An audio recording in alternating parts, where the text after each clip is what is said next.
રાજકોટના જસદણ પંથકમાં પણ સાર્વત્રિક જગ્યાએ વરસાદ વરસી રહ્યો છે.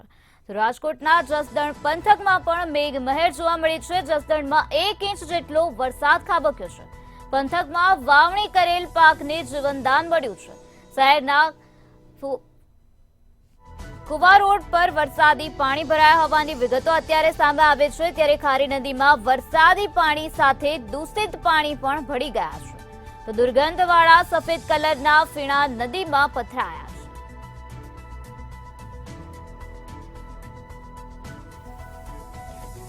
રાજકોટના જસદણ પંથકમાં અત્યારે મેઘો મન મૂકીને વરસી રહ્યો છે. ત્યારે વાતાવરણમાં ચારોકોર ઠંડક પ્રસરી ગઈ છે.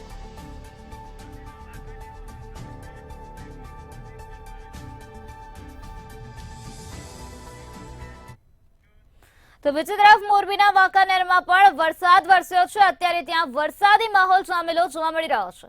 તો હાલ આ મહત્વપૂર્ણ સમાચાર મોરબીના વાંકાનેરથી સામે આવ્યા છે, જ્યાં શહેર અને આસપાસના વિસ્તારમાં વરસાદ ખાબક્યો. વરસાદથી રસ્તા પર પાણી ભરાઈ ગયા હોવાની વિગતો પણ અત્યારે સામે આવી છે, જેના કારણે સ્થાનિકોને હેરાન પરેશાન થવાનો વારો આવ્યો છે. તો બીજી તરફ વાહન ચાલકોને પણ હાલાકી ભોગવવાનો વારો આવ્યો છે. ત્યારે સ્થાનિકોનો વહીવટી તંત્ર પ્રત્યે આક્રોશ વ્યાપેલો જોવા મળી રહ્યો છે. વહીવટી તંત્ર દ્વારા જે પ્રી મોન્સૂનની કામગીરીની વાતો કરવામાં આવે છે, તે વાતો અહીં સ્પષ્ટપણે પોકળ સાબિત થતી જોવા મળી છે.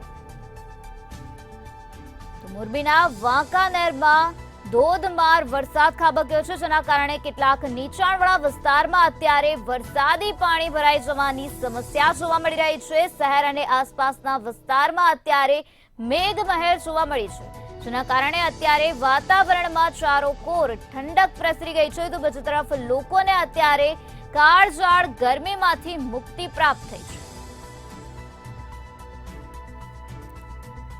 મોરબીના વાંકાનેરમાં વાતાવરણમાં પલટો આવ્યો. કાળા ડિબાંગ વાદળો નજરે પડ્યા અને ત્યારબાદ ધોધમાર વરસાદની શરૂઆત થઈ ગઈ છે. મેઘરાજાની ધમાકેદાર બેટિંગ મોરબીના વાંકાનેરમાં જોવા મળી છે.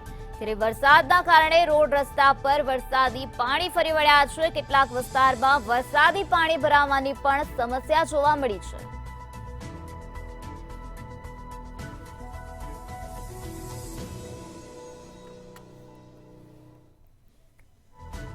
અત્યારે વરસાદને કારણે વિઝિબિલિટીમાં પણ ઘટાડો થયેલો જોવા મળી રહ્યો છે. વરસાદના કારણે રોડ રસ્તા પર અત્યારે વરસાદી પાણી ભરાયેલા નજરે પડ્યા છે.